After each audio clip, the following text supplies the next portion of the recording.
Goeiedag en baie welkom by ons kunsmatige intelligensie werkswinkel. Nou hierdie webinar word met trots aangebied deur Solidariteit Werkfasilitering. As julle op die platform bietjie speel na afloop van hierdie webinar, gaan klik gerus op ons werk-ikoon. Daar kan julle die wat belangstel en op soek is na nuwe werksgeleenthede kan gratis daar gaan kyk na beskikbare poste en indien jou maatskappy is op soek is na nuwe talent, kan hulle ook dan uit die aard van die saak gratis daar hulle poste adverteer. Ons bied sulke geleenthede soos vandag aan in samewerking met AfriForum Sake Netwerk, want ons glo dat entrepreneurs die wanneer hulle suksesvol is, die volgende werkgewers word wat weer mense in diens neem. So daarmee handig ek oor aan Sanderien. Goeiedag, ek is Sandrine van der Walt. Ek bestuur AfriForum Sake Netwerk.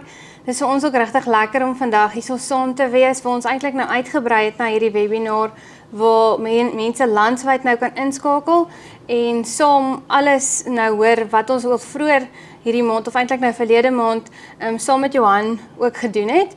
Ons het 'n uitverkoopte seminar gehad en nou is dit regtig lekker dat ons dit nou landwyd vir almal kan bekendstel en dat almal vrae kan vra aan die einde van die webinar.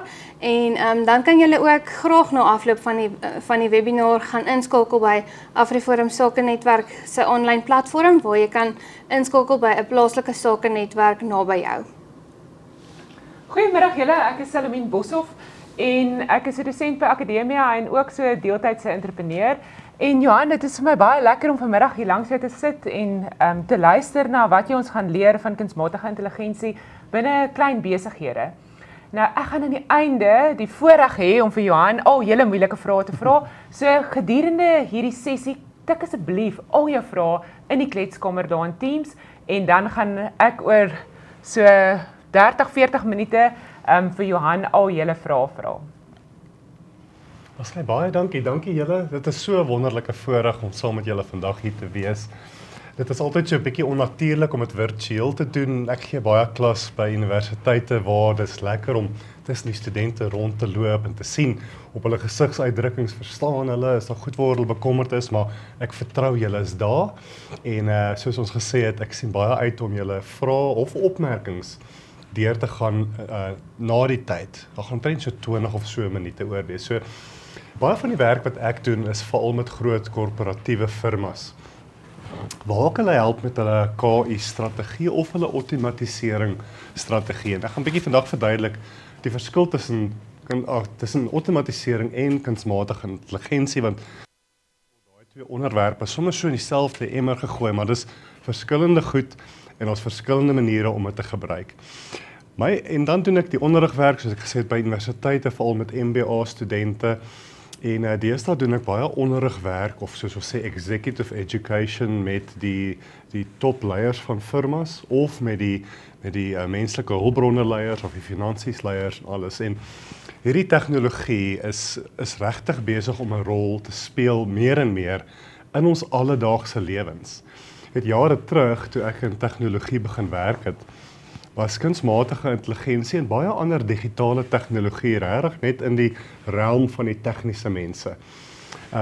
KI is al meer as 60 jaar in die ronde. Natuurlik het dit al hoe meer kragtig geword oor tyd, en veral in die laaste 10 en veral in die laaste 3 jaar. En ons gaan 'n bietjie daaroor gesels. Maar in die verlede was my ervaring dat dit was daai spesialiste, daai data-analiste en KI-spesialiste wat amper die mag gehad het oor hierdie gesprek en die helfte van die tyd het ons nie lekker verstaan wat hulle sê nie, want hulle gebruik terminologie wat ons nie meer vertroud is nie. Maar deesdae is dit regtig gedemokratiseer, soos ons sê, waar elkeen van ons kan hierdie tegnologie gebruik. Dit is nie meer so moeilik om dit te gebruik nie, jy hoef nie tegnies te wees of rekenaarkodering te kan doen nie. En dit vraag wat dan ontstaan is, het ons nog steeds daai spesialiste nodig? En ek dink ons het, natuurlik, maar daar is platforms wat ons self kan bou, outomatisering, wat relatief maklik is. Partykeer vat dit 'n bietjie oefening, partykeer moet mense dit so 'n bietjie navorsing doen, dalk 1 of 2 artikels lees of 1 of 2 YouTube video's kyk van hoe om dit te doen. Maar daar's baie dinge wat ons dan self in ons besighede kan doen met hierdie tegnologie. En baie van hierdie tegnologie is gratis. Ja, daar sal amper altyd 'n 'n deel van daai tegnologie wees waarvoor jy kan betaal, dan kry jy toegang tot meer kragtige platforms. Maar ek sê altyd begin by die gratis goed, eksperimenteer met dit, kyk wat vir jou werk of nie. Nou, laat ek van die begin af sê, as iets gratis is dit eintlik nooit gratis nie. Soos Gmail byvoorbeeld. Of Waze, jy ry dalk, of Google Maps, dit help jou dalk om by jou destinasie uit te kom. Jy betaal niks daarvoor nie, maar ons betaal eintlik met ons gebruikers data. So wanneer ons oop platforms gebruik, soos 'n ChatGPT en ander, moet ons altyd baie versigtig wees met die tipe konfidensiële inligting wat ons oplaai. Want ons weet nie altyd wat gebeur met daardie data nie. Dit word nie noodwendig beskerm nie. En daar praat ek baie keer van platforms soos Google, of Google Gemini, of Microsoft se Copilot, wat eintlik in Engels gesproke is geringfence. Wat beteken as jy dit reg opstel, bly die data in jou besigheid. Die Gemini of Google en Microsoft se platforms word nie geleer deur jou data nie. Die data verlaat nie jou organisasie nie en dan kan jy met baie meer konfidensiële inligting werk en meer vertroue hê in die platform. Baie van my vergaderings begin tipies in 'n raadsaal. Kliënte sal my vra met hulle te kom gesels, hulle het gehoor ek praat by 'n webinar of hulle het een van my goed gelees in die koerante. En dit is my lekker om hulle te ontmoet, maar die eerste ding wat ek altyd doen, is om seker te maak, ons is op dieselfde bladsy. Want net die term kunsmatige intelligensie word so rondgegooi en so maklik gebruik, dat ons baie keer nie eers van dieselfde goed praat nie. So typies, ek stap in, daar's 'n paar van hulle wat daar sit, en die vraag is amper altyd, of die stelling wat hulle maak is die volgende: ons wil KI gebruik. En dan is my eerste vraag aan hulle, om wat mee te doen? Wat wil julle doen met hierdie tegnologie? En in amper al my vergaderings kom ek agter dat daardie leiers verstaan nie die tegnologie nie. Hulle verstaan nie die gebrek en die swakheid wat hierdie tegnologie nog het nie. Hulle dink dit is die beste ding wat ooit gemaak is. Hulle dink hulle kan dit reg oor hulle hele besigheid gebruik. En dan daai eerste druk van daardie vergadering, maak ek net seker, ons praat oor dieselfde goed, dat ek hulle 'n bietjie leer. Wat is dit regtig? Wat kan dit doen? Wat kan dit nie doen nie? Waar is die gevare, maar ook waar is die potensiaal? Nou, vir almal wat vandag luister, of jy nou in 'n groot besigheid is, en al is jy 'n klein, dalk 'n een-man besigheid, jy kan hierdie tegnologie gebruik, maar ons moet dit op die regte manier doen. Ekskuus, so kom ons praat 'n bietjie oor wat is kunsmatige intelligensie. Want weer eens, ek sal vir 10 mense vra, en ek kry 10 verskillende opinies. Baie kere is meeste van hulle reg, want ons almal benader hierdie tegnologie uit ons eie agtergrond, dit wat ons nou al gelees het, dalk ervaar het. Ons dink, party mense dink is net ChatGPT, ander mense dink weer dis hommeltuie of drones, of dit is robotte wat ons gaan doodmaak in die oorlog, sulke goed. En daar is sekere elemente van waarheid in al die opinies, maar vir 'n besigheidsleier, wat is dit? Want voor ek nie reg weet wat dit is nie, gaan ek sukkel om te verstaan wat dit kan doen en nie kan doen nie. Nou die tipiese tradisionele, amper akademiese definisie is dat dit 'n sagteware of sagteware algoritmes wat menslike intelligensie naboots. En hier praat ons oor goed soos besluitneming, om sekere patrone raak te sien en om ander funksies te vervul wat 'n mens wat dink doen. Nou, dan is die vraag, wat is intelligensie? En dit is 'n heel ander filosofiese gesprek waarvan ek baie hou, maar dis nie vir vandag nie. So, met ander woorde, ek is 'n besigheidseienaar op grond van my ervaring, op grond van die werk wat ek doen. Partykeer is dit net instink, kan sekere besluite maak. Ek kan mos nou sien in die vergadering daardie kliënt vertrou my nie, of hulle verstaan nie waaroor ek praat nie. Dis net daai, in Engels praat ons van gut feel. Waar is van daai elemente wat ons kan KI-platforms voor gebruik, en ek gaan julle 'n paar stories vandag vertel, en ook 'n paar voorbeelde gee.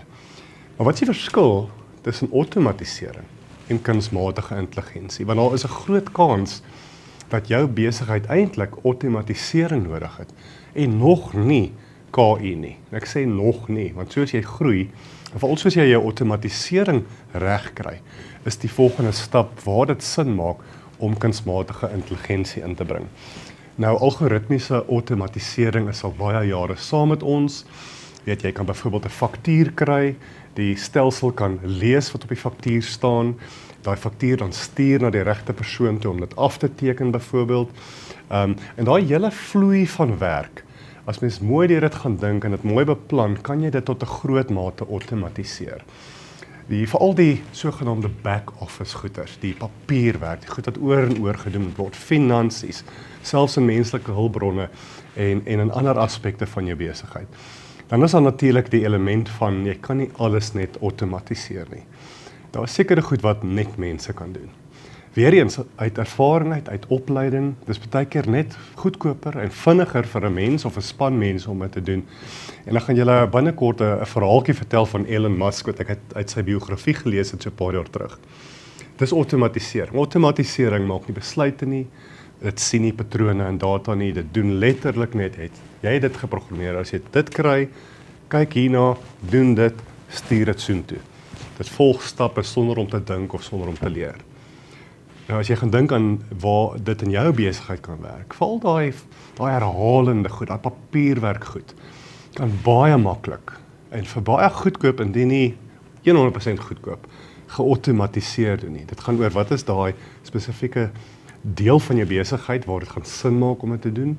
Wat is daai ons praat van lower value tasks wat belangrik is, maar jy hoef dit nie te doen nie. 'n Administratiewe persoon kan dit doen, maar outomatisering kan dit ook doen. Ons gaan deur 'n paar voorbeelde kyk. Nou KI is anders as outomatisering. In die sin dat dit kan die toekoms voorspel. Dit klink nogal snaaks, ons gaan daaroor praat. Dit sien patrone in data, in duisende stukke data. As jy byvoorbeeld 'n bank is en jy het 6 miljoen kliënte, hoe daai kliënte elke dag hulle geld spandeer, waar hulle dit spandeer, wie hulle is, al daai data kry jy en jy kan baie besluite maak rondom die dienste wat jy bied en jy kan sien uit daai data uit waar daar dalk probleme is by 'n spesifieke tak of 'n spesifieke dorp. Ons selfoonnetwerke gebruik hierdie goed baie. Weet jou selfoonnetwerk weet jy waarskynlik meer van jou lewe as wat jy van jou lewe weet. Hulle samel omtrent 10.000 datapunte per dag in op ons. So dink daaraan, my selfoonnetwerk weet waar ek is geografies as gevolg van die torings rondom my. Maar hulle weet ook met wie ek assosieer vandag, want weet vir Vodacom het wat seker 73% markandeel en kry MTN, Cell C en so voorts. Met ander woorde, ek is by Vodacom, daar's 'n baie goeie kans dat almal in hierdie vertrek of baie van hulle is by Vodacom. Ons is in dieselfde omgewing, 2-3 meter van mekaar af. Nou iewes skielik as ons elke dag naby mekaar is, beteken dit ons het 'n verhouding of ek het by 'n nuwe werkplek begin. So dit weet waar ek is, maar dit weet ook wanneer ek waar is, waar ek in die motorvoertuig heen ry, as gevolg van die spoed waarteen ek beweeg, die tipe aanlyn dienste waarna kyk, die websites na wat ek gaan en dat baie ander datapunte, waarop ek geld spandeer ensovoorts. En dan kan ons al daai data vat en 'n persona uit jou uitmaak. En uit daai persona uit kan ons jou beter diens gee, maar ons kan jou ook manipuleer. Ons gaan 'n bietjie vandag daaroor praat. So KI neem besluite, kan in die toekoms sien patrone in data en kan tot 'n groot mate, as ons dit reg leer en reg opstel, baie van die dinge doen. Nie alles nie, baie van die dinge wat ons as mense doen. 'n Voorbeeld wat ek baie keer gebruik is 'n koffiemasjien. Dit gaan dalk bietjie simpel klink, maar bly by my. So, verbeel jy werk in 'n groot korporatiewe gebou. Daar is, sê maar 15.000 mense. En daar is 400 of 500 koffiemasjiene op die verskillende vlakke van die gebou. Nou, 'n koffiemasjien is maar 'n dom masjien as jy daaraan dink. Dit is gebou om net sekere instruksies te volg. Ek druk hierdie knoppie vir koffie, ek druk daardie knoppie vir 'n cappuccino, ek druk dalk hierdie knoppie vir iets anders. Maar terwyl van hierdie voorbeeld, dink nou hierdie koffiemasjien is nogals groot en kompleks. Daar's verskeie geure, drankies en koffies en tees etc. Maar daar's 400 of 500 van hulle. Nou, daai koffiemasjien weet jy dis ek nie. Daai koffiemasjien kan nie my optrede en gedrag lees of bepaal nie. Dit weet nie wanneer dit gaan breek en dat dit 'n diens nodig het nie. Dit weet nie wanneer dit uit melk of koffie of koeldrank of wat ook al gaan hardloop nie. Dit is net daar. Nou, verbeel jou vir 'n oomblik dat hierdie koffiemasjien was nie net 'n koffiemasjien nie, wat 'n outomatiseringsmasjien is nie, maar dat dit 'n kunsmatige intelligensiemasjien was. Nou, wat ek jou nou gaan sê gaan bietjie onmoontlik klink. Ek sal daarvan hou om so 'n koffiemasjien te hê, maar dis ter voorbeeld. So sê maar ek het 'n ding aan my wat die hekke oopmaak, die access tag of die deure. Nou wanneer ek na die koffiemasjien toe stap, kan dit ervaar ek kom nader aan dit. Dit lees die access tag. So dit weet wie ek is, dit weet na watter koffiemasjien toe ek stap in hierdie groot gebou, wanneer ek soontoe stap. Dit kan ek optel uit die patroon van my optrede, dat ek dalk byvoorbeeld net Dinsdae en Donderdae in die kantoor is.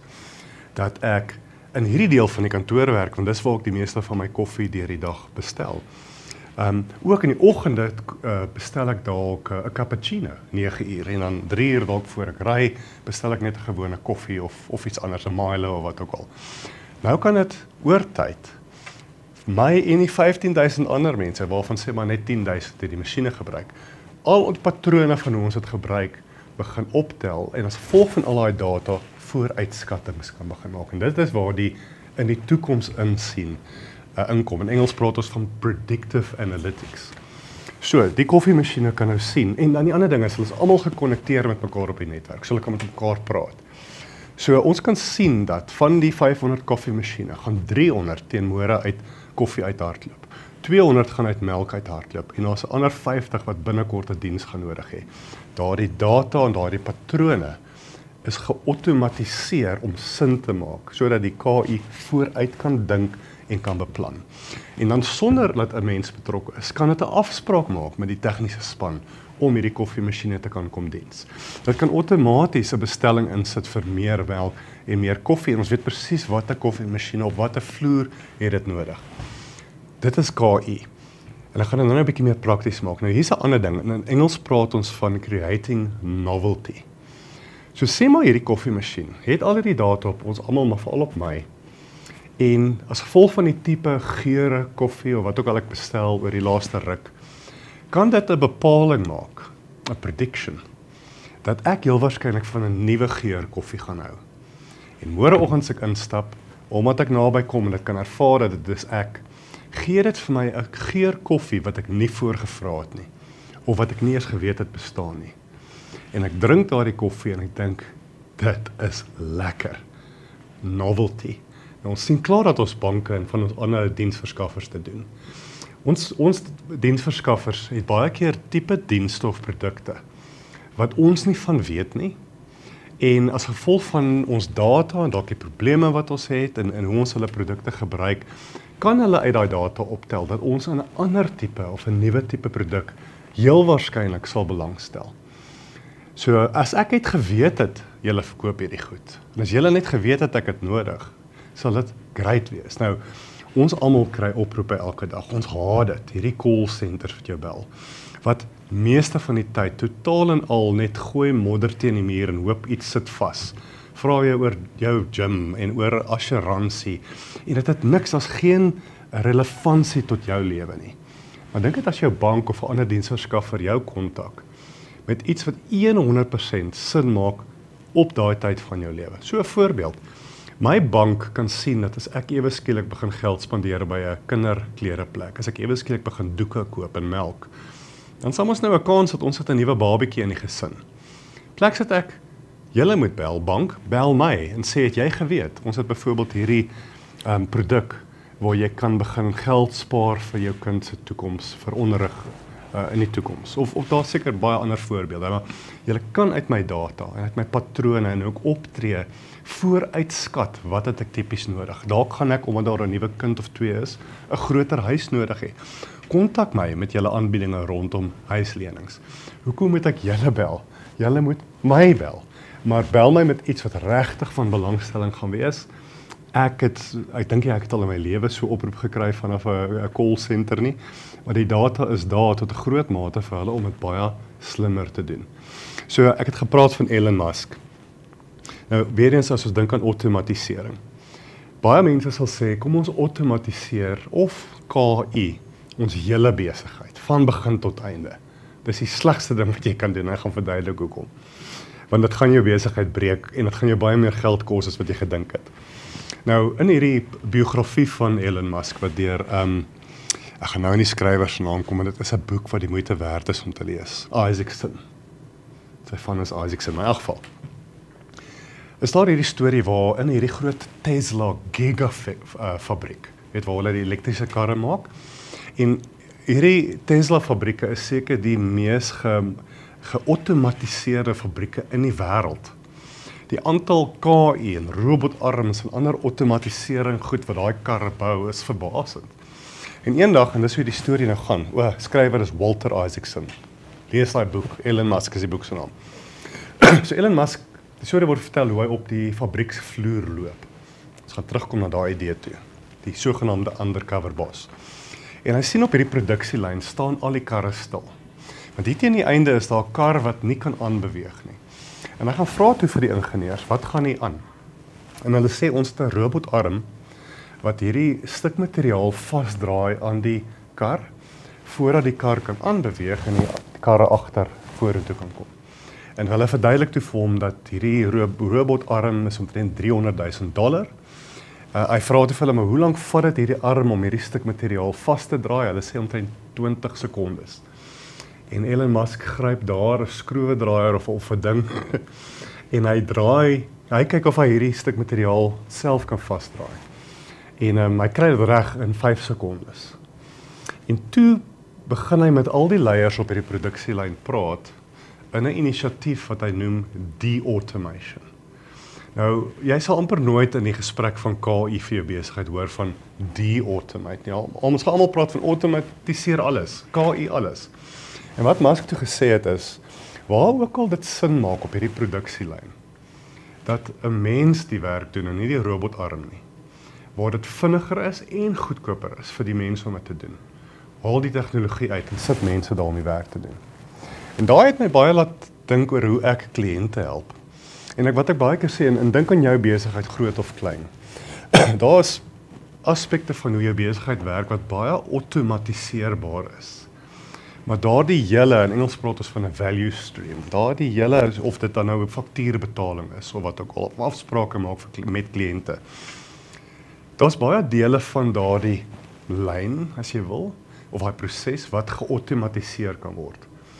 Maar watse dele van daai stappe is dit eenvoudig net veiliger, goedkoper en vinniger vir 'n mens om daai werk te doen. So jy kan nie daai hele lyn net outomatiseer nie. Dit gaan heel waarskynlik jou besigheid breek. En daar's mense wat ervaring het, jare se ervaring wat vir jou dalk werk. Hoe gaan jy dit KI? Hoe gaan jy iemand wat al 30 jaar lank jou fakture vir jou vas capture of jou fakture vir jou doen en jou kliënte ken? Weet wie's die moeilik is, weet hoe met sekere mense te werk, oor jare en jare. Hoe gaan jy dit algoritmies maak? Is amper onmoontlik.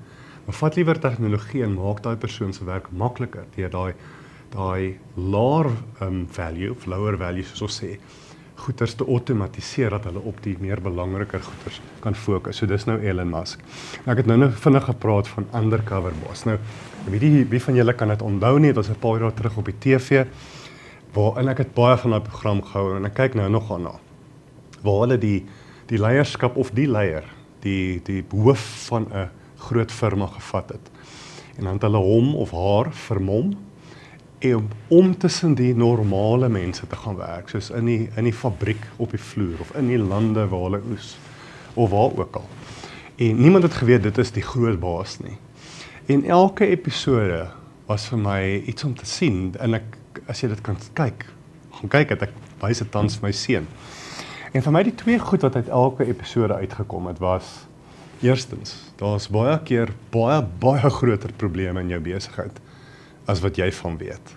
Veral as dit 'n groot besigheid is. En ek verstaan dit, want jy het baie goed om op te fokus, jy het waarskynlik 'n leierskapspan rondom jou, ons baie mense wat vir jou werk, maar as jy daar bo op die driehoek sit, op die boonste vloer van jou gebou, en jy gaan nie nou en dan, en doen 'n bietjie moeite, om tussen die, in Engels praat ons, of ons kan sê van die werkerbye, the worker bees, die normale mense wat die actual werk doen. As jy nie nou en dan met hulle tyd spandeer nie, gaan jy nie weet wat in jou besigheid aangaan nie. Nou, dis die eerste ding, daar's baie keer groter probleme as wat jy besef.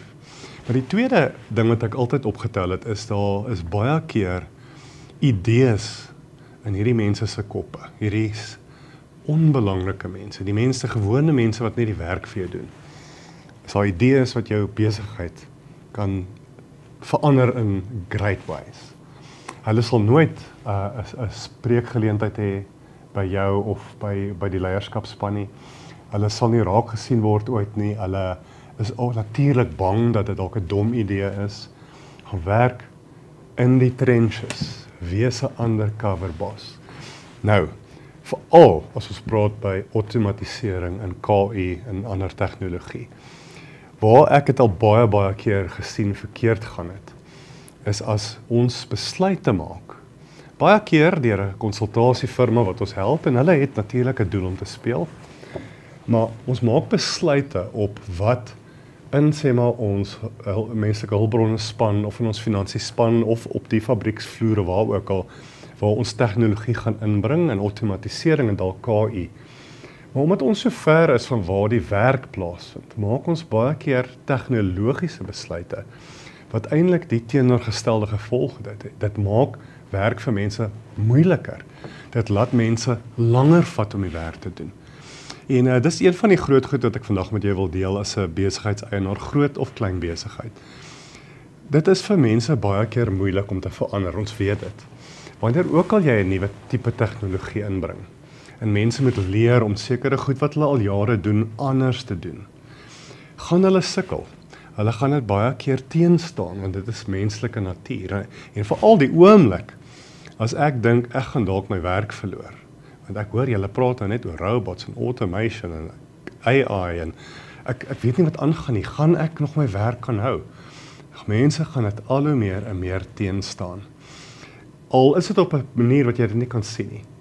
Dis hoekom ons moet baie seker maak eerstens dat ons het die regte areas in die besigheid waar ons wil begin met hierdie inisiatiewe en ons gaan klein begin want ons wil vinnig al 'n verskil sien wat 'n positiewe impak het op ons kliënte maar ook vir die mense wat vir ons werk. Die oomblik as mense begin praat oor, weet jy, ons het nou hierdie nuwe chatbot of wat ook al die inisiatief is en my werk is eintlik vir my lekkerder. Daar's goeders wat ek nie op so baie tyd mee hoef te spandeer nie. Ek kom meer by belangriker goeders uit. Ek ry in die aande huis toe en ek voel ek het 'n lekker dag gehad. Daardie begin versprei.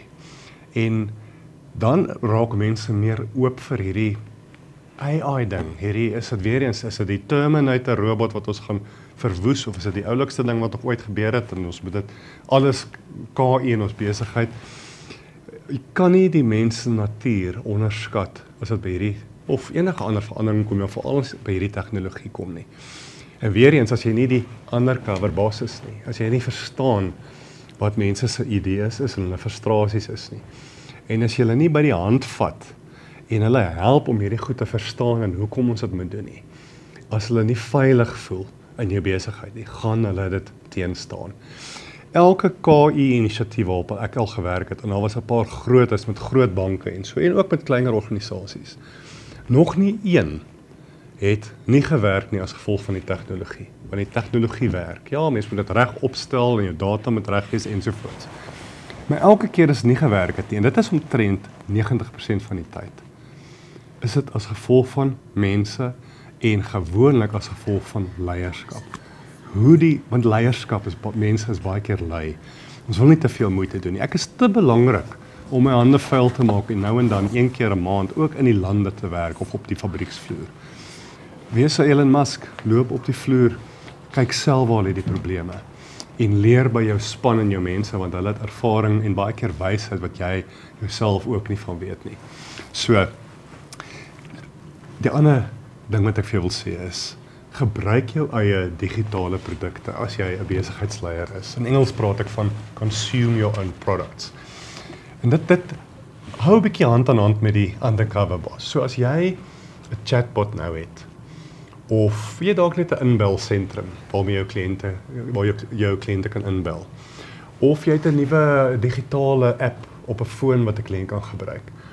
Asseblief, moenie net dit oorlaat aan die tegniese mense nie, ons het dit natuurlik nodig. Maar gebruik jou eie produk, soveel as wat jy kan. Weet wanneer laas as jy dalk 'n groot call center het, wanneer laas het jy 'n oproepsom toe gemaak? Want ons bel nooit ons eie call centers nie, ons neem aan dit gaan oukei. Of as jy 'n chatbot het, wanneer laas het jy met die chatbot gepraat? En ek wil julle 2 voorbeelde gou gegee van een van ons banke, en al ons groot banke sukkel met die goed, baie van hulle kry kunsmatige intelligensie en outomatisering relatief reg, Maar daar's baie keer tye wat en almal van ons weet dat jy jou hare wil uittrek want die goed werk nie altyd nie. So 2 voorbeelde. Hierdie bank is my grootste kliënt. Ek lag altyd en sê ek is nie hulle grootste kliënt nie, ek wens. Maar hulle het my gevra om met hulle leierskapspan te kom praat. Nou ek is baie frustreerd met hierdie bank want as jy inbel om raad te kry, as jy in die tak gaan staan in 'n ry op 'n Saterdagoggend, as jy met hulle chatbot praat, dis 'n frustrasie. Toe het ek iets gedoen wat gedink het, ek hoop hierdie gaan werk. We gaan toe in vir die vergadering, 12 mense om die tafel, ons gaan 'n lekker gesels oor KI en hoe jy dit in jou banke en in jou takke kan gebruik byvoorbeeld. Toe vra ek hulle of hulle omgee as ek net gou vinnige oproep maak voor ons begin. Hulle sê toe, dis oké. En ek bel toe hulle nommer, die hulle contact center. En ek sit my foon op luidspreker, dat almal kan hoor. En ons het 45 minute gewag voor die oproep geantwoord is deur die bank. Hierdie leiers het amper op hulle rug geval. Weet jy hoekom? Want hulle bel nooit die call center nie. Jy moet jouself in die skoene van jou gebruikers sit. Jy kan KI en chatbots en drones en jy kan praat oor al hierdie great goed wat jy gebruik.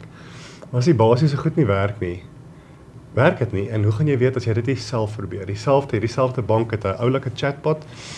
Ek lag altyd, die chatbots het altyd sulke snaakse name. Fluby, Fleeby, Thinky, hulle pop op en sê, hey, hoe kan ek jou help?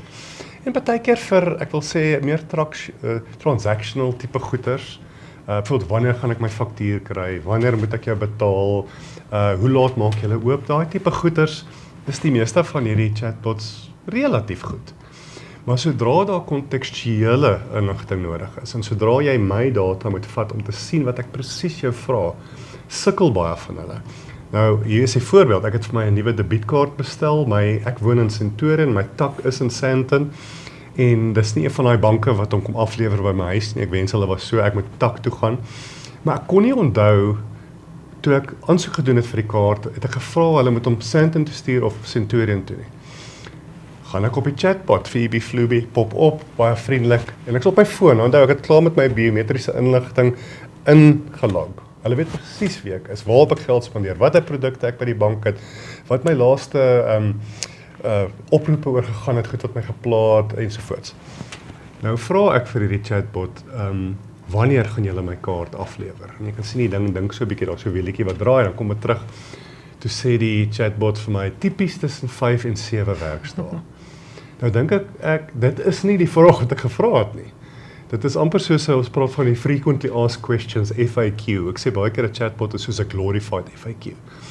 En toe die een wat my nou regtig gevang het, is ek vra toe, okay, waar gaan julle my kaart aflewer? Dink weer so 'n bietjie die wielietjie draai. Ek kry 'n link om op te klik. Toe is dit al hulle takke in Gauteng. Dis die lys. So daar's geen intelligensie agter hierdie chatbot. Die maak nie saak wat ons dit doen nie. Ek het met daai bank se span bietjie gewerk en ook agtergekom hulle gesels nie met hulle eie chatbot nie. So daar kan baie meer kontekstuele agtergrond wees en inligting dat daai chatbot regtig weet wie ek is en hoekom ek vra wat ek vra en om my vinniger te help. So net voor ons by vrae en antwoorde kom en ons ook so 'n paar goedjies waar ek wil chat, maar onthou dat hierdie tegnologie het baie potensiaal vir jou besigheid. Daar's ook baie goed wat dit nie kan doen nie. Onthou dat jou mense wat vir jou werk, dit heel waarskynlik vrees en dat jy dit op 'n klein manier moet begin en dat jy jou hande vuil maak op die grond waar hulle werk, sodat jy hulle idees kan kry.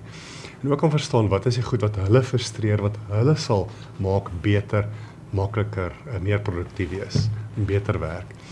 En dan begin mens met die platforms wat jy het.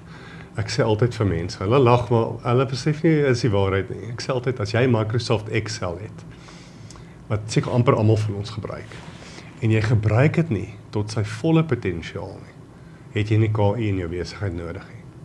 Die punt wat ek maak, is gebruik die platforms wat jy klaar het. Voordat jy begin geld spandeer aan nuwe platforms, omdat iemand vir jou iewers gesê het, jy kort hierdie ding of daardie ding, en dit gaan jou besigheid verander. In tyd kyk mens natuurlik na nuwe platforms, maar onthou, daai platform kos nie net die lisensiekostes of die implementeringskostes nie. Groot deel is die opleiding van jou span en die tyd wat dit hulle gaan vat om daai platform te gebruik. Daar is 'n groot koste daar wat ons nie altyd besef nie. En wat van aan die einde van daai 2 of 3 of 6 maande kom jy agter? Hierdie platform kan nie regtig doen wat hulle beloof het die platform kan doen nie. Dalk hier so teen die einde wil ek net so 'n bietjie praat oor hoe om KI eties en reg te gebruik. Op die einde van die dag het ons besighede, daar ons wil geld maak. Ons het baie keer investering. Ons het targets om te maak. Ek weet dit is nie, ek praat altyd van dis nie 'n kumbaya wêreld nie. Maar ek het al baie gesien dat dit is moontlik dat mense 'n baie produktiewe en suksesvolle besigheid kan hê. En terselfdertyd een het wat gewete 'n besigheid wat 'n gewete het, wat goed eties hanteer en ook wat hulle mense reg hanteer. Ek kan nie dink daai twee kan nie saamwerk nie en ek het dit al baie gesien. So wanneer ek praat van ons moet KI eties en reg gebruik, gaan dit oor die toekoms van jou eie firma as jy na hierdie tipe tegnologie kyk. Daar is baie probleme met die data wat ons gebruik. Het baie keer as jy dink wie is jou kliënte? Dit is nie mense wat soos ek lyk altyd, nie in Suid-Afrika nie. Baie van die platforms wat ons gebruik is ontwikkel deur wit mans soos ek, en ons bou altyd platforms en dis menslike natuur. Ek sal iets bou wat mense wie soos ek lyk en wat soos ek is, kan help. Dis hoekom ons het 'n baie groot probleem met taal. Weet, in Afrika is daar meer as 3000 tale of dialekte. Baie min van daai tale word geakkommodeer deur byvoorbeeld chatbots. Gelukkig is daar relatief baie aan die gang daar om seker te maak dat iets soos 'n ChatGPT in jou eie taal met jou kan praat. En as jy nie al het nie, gaan speel 'n bietjie rond met Afrikaans en ChatGPT en van hierdie ander platforms. Dit is nogals wow. Dit help my verseker baie. Maar ook daar's mense wat in dele van die land bly of wat nie die ekonomiese bemagtiging het wat jy het nie. Wat nie eers toegang het tot die internet nie of wat nie 'n sogenaamde slim foon het nie. As jy jou kliëntebasis reg verstaan, moet ons tegnologie bou wat hulle kan help. Dis so klein daarmee sukkel nie. Ek sê baie keer vir my kliënte en nou het hulle hierdie nuwe mobiele app wat hulle gemaak het. Nou sê ek, het julle getoetse vir tannie van 80 het kan gebruik? Het gaan nie oor slim of dom wees, het gaan oor baie mense sukkel meer met tegnologie. Kan iemand wat glad nie Engels verstaan nie 'n platform gebruik, of Engels is hulle 4de of 5de taal. Iemand wat op 'n baie, ek wil amper sê, nie slim of 'n dom foon, weet, soos 20 jaar terug se foon probeer om 'n platform te, kan hulle dit gebruik? Of is dit net mense soos jy, net mense soos jou nabye leierskap om jou wat eintlik hierdie platform kan gebruik? So maak seker dat dit wat ons doen is daar om vir mense goed te doen terwyl ons geld uit dit maak. Dit is baie moontlik. Die toekoms van ons kinders hang af van almal van ons. Nie net die regerings nie of ander groter besighede of so nie.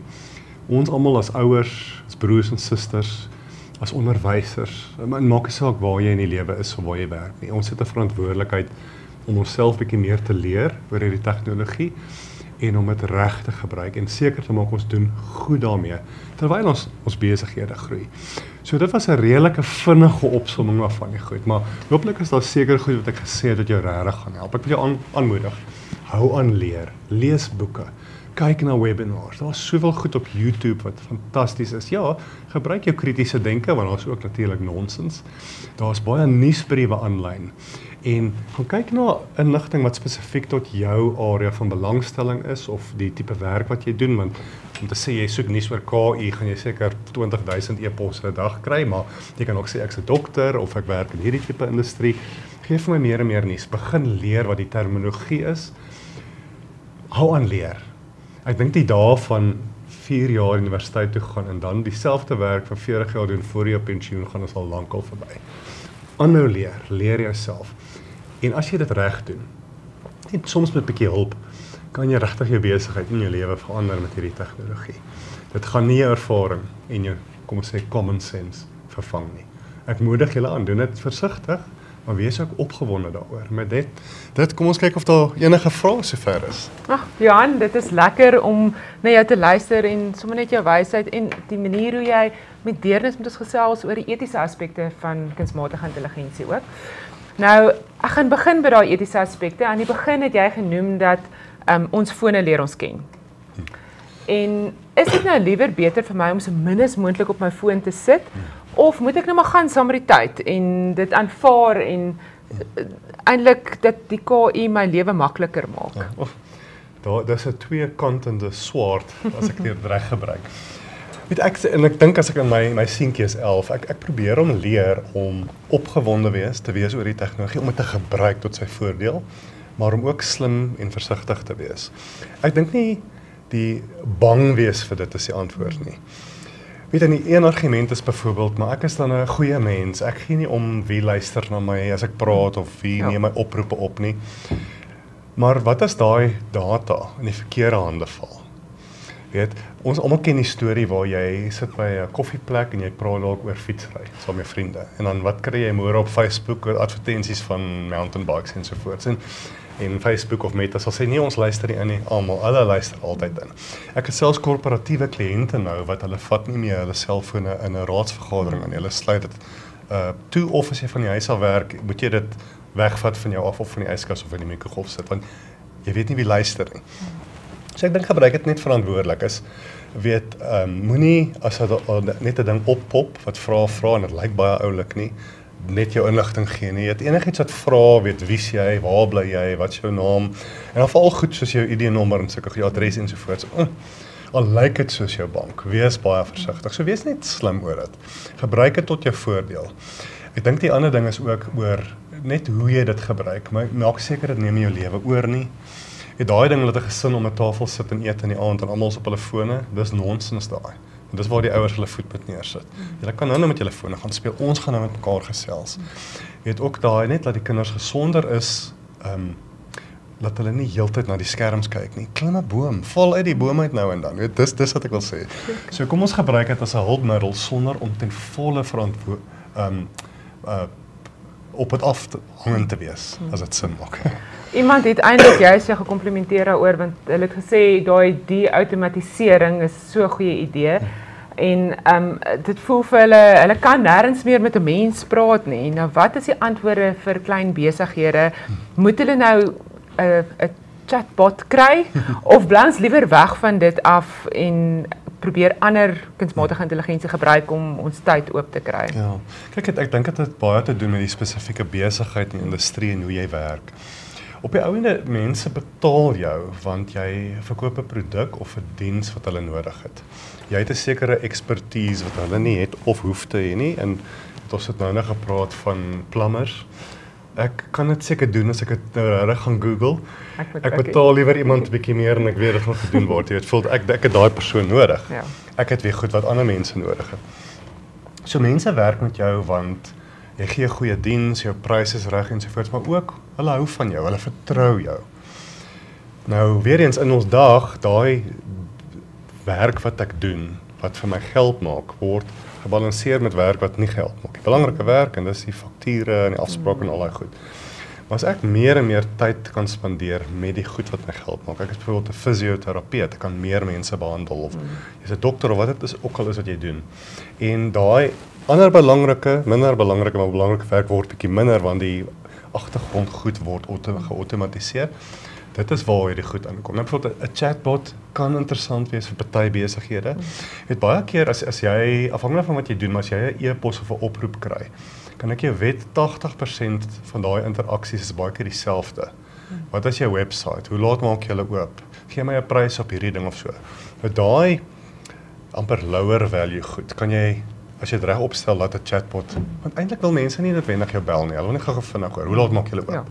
As dit kom by ek het raad nodig of hoe dink jy moet ek hierdie doen ensovoorts. Dan maar as 80% van daai inkomende verkeer, e-pos, SMS, WhatsApp etc. goed is wat die chatbot maar net sowel kon gedoen het. Fokus op daai 20% wat daai empatie is wat mense regtig help en ook wat jou meer beskerm. En daar is sekere goed vir as jy finansiële adviseerder is byvoorbeeld. Want jy nie wil hê 'n chatbot moet 'n kliënt op raad gee nie, want die risiko van dit is verkeerd, kan jy besigheid toemaak. So eintlik wat jy hierso sê is ons moet 'n chatbot hê en dan moet ons vra, wil jy met 'n mens praat of wil jy eintlik net vinnige vragie vra dat hulle vinniger daarby uitkom? Ja. Nou hier was 'n ander baie interessante vraag. Bietjie meer op 'n positiewe en toekomsgerigte noot. So, watter beroepe sal hoog in aanvraag wees as gevolg van kunsmatige intelligensie nou ewe skielik? Ja, ons kan debatteer oor dit vir lank. Was dit net 'n jaar terug waar die Verenigde Nasies het, as ek reg onthou, hulle verslag uitgebring oor hierdie. Elke nou dan sien ons 'n verslag rondom hierdie is die werke van die toekoms. Baie verskil hulle nogal van mekaar. Dit is nogals 'n moeilike ene. Ek dink ons kinders gaan heel waarskynlik nie 'n werk hê nie. Hulle gaan 'n klomp werk hê. Dink ek. Ek dink daai ding van ek word nou 'n prokureur en dis wat ek gaan doen vir die res van my lewe. Ek weet nie, ons gaan maar moet sien. Want die sogenaamde gig economy is waar ek dink ons kinders gaan werk. Ek doen 5 of 6 verskillende goed. En dan versprei jy ook jou risiko op as 'n sekere industrie val of nie meer so goed werk nie en so voort. Ek dink enige iets wat mens tot mens interaksie verlang is 'n goeie werk. Nou, dis nie altyd 'n goeie betaalde werk. Byvoorbeeld as jy onderwyser is, ongelukkig. Onderwysers moet baie meer geld verdien as jy 'n caregiver is. Daai tipe waar jy met jou hande werk, waar jy empatie nodig het, waar jy mense se probleme oplos. Dit is unautomatable soos hulle sê, maar tans is daar nie baie geld in dit nie. Ek dink ambagwerke gaan al hoe meer en meer betalend word, lonend word en is baie onautomatiseerbaar. So, ja, ons gaan natuurlik dokters en prokureurs nog goed nodig hê, maar ek dink die handewerk, praktiese werk gaan heel waarskynlik die toekomspad wees. Nou in Amerika sien ons 'n interessante ding. Nou, dis nog nie hier in Suid-Afrika wat ek sien nie. Ons universiteitskoste styg met omtrent 8% per jaar, wat eintlik baie is. Maar in Amerika gaan die koste van tersiêre opleiding en onderrig geweldig hoog, baie meer as 8% per jaar. Maar wat ons sien is dat die eerste jaar toename van studente val geweldig. Met ander woorde, om te studeer raak al hoe duurder en al hoe minder mense studeer. En die rede wat hierdie jong mense baie keer sê is, ek het nie tyd of geld om vir 4 jaar te studeer nie. Ek moet dadelik begin werk. Dan doen hulle liewer 'n ambag. En of hulle swys, of hulle bou bote, of hulle werk met hulle hande. En hulle maak dadelik 20, 30, 40.000 dollar per jaar. Dit is bietjie moeiliker in ons land om handewerk baie geld te maak, maar ek dink in tyd gaan ons dit meer en meer sien. So, wat se werk moet jy eendag doen? Eerstens, moenie al besluit maak as jy 18 is nie, want jy weet niks. Moenie Suits kyk en jy wil 'n prokureur word nie. Ek dink, en dit praat baie tot ons onderrigstelsel en ons kinders, dink gaan, ek noem dit 'n betekenisvol of 'n meaningful gap year. Moenie gaan daggerook in Nederland vir jaar en dink dis 'n gap year nie. Gaan begin werk, begin hier betaal, doen kort kursusse, spaar en gaan skydive en doen nie goed wat jy wil doen, maar want jy sal waarskynlik na 2 of 3 jaar 'n heel ander beroep gaan kies as wat jy gedink het jy wil doen. So ek hoop dit antwoord die vraag, maar daar is geen spesifieke antwoord op die vraag nie, want dit verander so gou ons weet nie. En Johan, nou is daar ook 'n vraag oor ChatGPT. Is dit nog vir ons, kan ons net die onbetaalde weergawe gebruik, of moet ons maar betaal vir ChatGPT se Chat 5? Ja, GPT-5. Weet jy, ek sal sê begin natuurlik altyd met die gratis tool van enigiets wat jy ondersoek, want jy moet kyk, werk dit vir jou. En onthou, al hierdie groot taalmodelle het verskillende punte, sterkpunte en swakpunte. So ek gebruik verskeie, ek gebruik ChatGPT en ek betaal vir dit, ek gaan nou sê hoekom. Dan gebruik ek Gemini, wat verskriklik goed is vir navorsing en feite kry. Ek gebruik Google, dit is Gemini, ek gebruik Perplexity, dit is goed vir navorsing ook. Ek gebruik Microsoft Copilot binne in my Microsoft omgewing en dan gebruik ek DeepSeek van China. Nou mense sal sê, wil ek my inligting China toe stuur? Dan sê ek altyd, ek wil dit ook nie Silicon Valley toe stuur nie, maar DeepSeek is 'n baie kragtige platform. Daar is baie wat ChatGPT vir jou kan doen as jy die gratis platform het. So ek dink begin daar. Want dit is omtrent $20 'n maand, so dit is al seker R380 of so 'n maand. Dit is dalk die moeite werd vir jou besigheid. Dit is baie vinniger, dit is baie meer akkuraat, jy kan baie meer goed op 'n slag doen. Jy kan byvoorbeeld as jy dokumente wil oplaai en sê hier is 5 studies wat ek wil deurgaan, gee vir my die verskil tussen die studies as 'n voorbeeld, kan jy baie meer dokumente oplaai op die betaalde weergawe. Maar gaan speel rond. Ek sê vir jou nou, jy het dit heel waarskynlik nie nodig nie. En al betaal jy, moet jy nog steeds met jou data betaal, versigtig wees, sal ek sê. Okay, so, as ons praat nog oor ChatGPT, hoe veilig is ons inligting op ChatGPT en is daar ander, ek dink, aan die begin het jy genoem, daar is platforms wat bietjie meer konfidensieel is, so watter moet ons liewer in ons besighede gebruik? Kyk, al hierdie platforms probeer hulle best om seker te maak dat dit veilig is. Die probleem weer, soos ek vroeër genoem het, is iets soos 'n ChatGPT word deur OpenAI gebruik. Alles wat ons insit, al die dokumente wat ons oplaai, al die prompts wat ons maak, word gebruik om die modelle verder meer te leer. En daar was in die verlede, ek dink dit was seker so 'n jaar terug 'n geval waar daar was 'n data breach, waar mense, terwyl hulle geprompt het, kon jy vir 'n paar minute ander mense sien prompt op jou eie skerm. Daar was ook 'n paar gevalle waar ek ander gebruikers se bankdetail kon sien. Nou dis groot goed wat verkeerd gaan. Ek dink dit gaan sommer baie gebeur nie en ek dink hulle sit baie biljoene dollar aan, seker want dit is hulle reputasie. Maar op die ou ende met iets soos 'n ChatGPT, het jy geen bevestiging van waar gaan daai data en wie kan daar kon na kyk nie.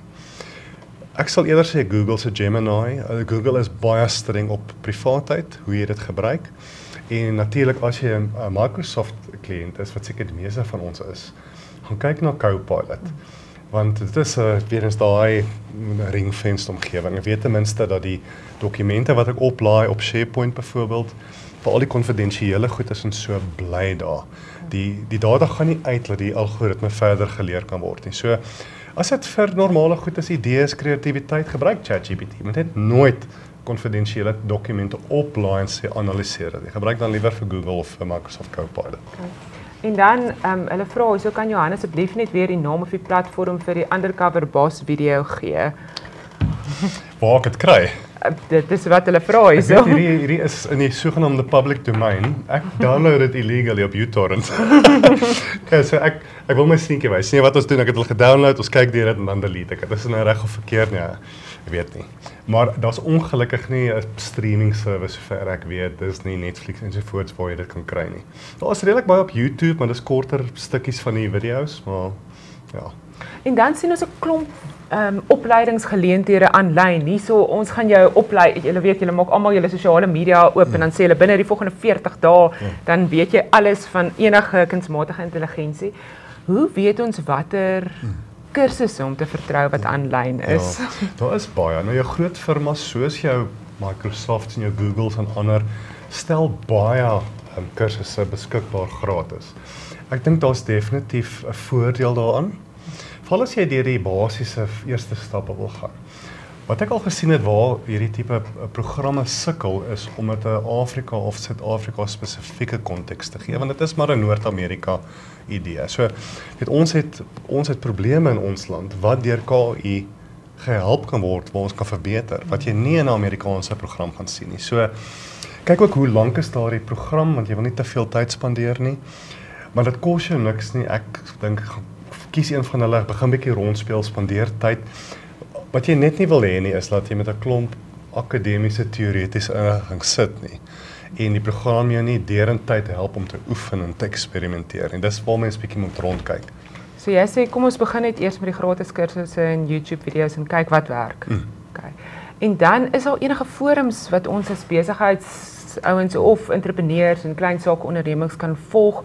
Is daar plekke waar daar inligting is in Suid-Afrika self, waar ons bietjie meer inligting kan kry oor al hierdie kunsmatige intelligensie instrumente? Ja, daar's verskeie tegnologie wat Suid-Afrikaans het, maar societies het. Kom ons met 'n non-profit tipe plekke wat baie keer gratis webinars het of vergaderings of so wat jy kan bywoon. Daar's ook baie van dit wat industrie spesifiek is, weet wat dalk meer relevant is tot die industrie waarin jy werk. Mense moet nou 'n bietjie gaan rondsoek en rondkrap, maar daar is relatief baie. Ek kan nie namens Wie volg jy? Kijk, ek werk maar met tegnologie tipe in veral KI tipe webinars en sulke goeders. Ek kan nie nou vir al die name gee nie, maar ek het hulle op LinkedIn en kry hulle e-posse ensovoorts, maar mense moet dan 'n bietjie gaan rondkrap en dan weer eens eksperimenteer wat partykeer lyk dit baie goed en na die eerste webinar sien jy nee, dit my tyd gemors of hulle het so hoog akademies gepraat, dit maak geen sin nie. Gaan soek rond vir iets wat vir jou werk en moenie lui wees, jy lees boeke, lei jouself op en gaan kyk ook bietjie wie is mense in jou industrie wat relatief goeie werk doen in hierdie veld. connect met hulle op LinkedIn, praat met mense, gaan kuier by hulle kantore en sê ek is hier om te leer by jou. Mense is in my ervaring relatief oop om mekaar te help met hierdie goed. Gaan dalk nie na jou toe kom en jy gaan dalk moet gaan soek. Nou jy wat nou met groot banke werk, ons sien dat ons aankope wys dalk vir die bank waantoe is ons op pad of wat doen ons en miskien het ek nou 'n klomp aankope gemaak vir kinders, maar dis eintlik my sussie wat 'n kind kry. Wanneer raak dit so 'n bietjie half ongemaklik? As jy my nou ewe skielik kontak en sê, wil jy vir jou kind iets uitneem sodat jy universiteit toe kan gaan en my man loer oor my skouer en sê watter kind, waarvan praat hulle hierso? So wat is daai balans? Wanneer weet ons dit okay, hierdie is werklike gedrag en ons kan eintlik maar hierdie kliënt kontak? Ja.